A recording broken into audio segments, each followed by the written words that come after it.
3 4 4 5 5 6 6 7 7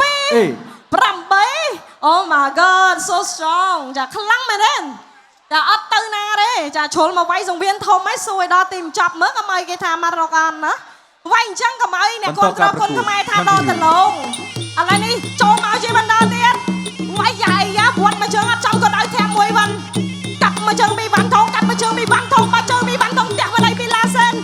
ដោយដៃពីកន្លះក៏ជើងស្រីវ៉ាន់ថងមកជួយបាយស្ដាប់មីវ៉ាន់ថងមកជើងពីឡាសែនមកជើងពីឡាសែនមកជើងមីវ៉ាន់ថងអូម៉ាកតងើបមកទៀតខឹងណាស់ខឹងចិត្តណាស់ខឹងណាស់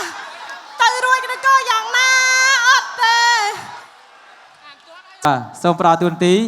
ជូនដល់គណៈកម្មការបច្ចេកទេសប្រកាសលទ្ធផលជាផ្លូវការ បាទសូមអរគុណជ័យជំនះបានទៅលើកីឡាករបង្គោលក្រហមជុតសេរីវ៉ាន់ថង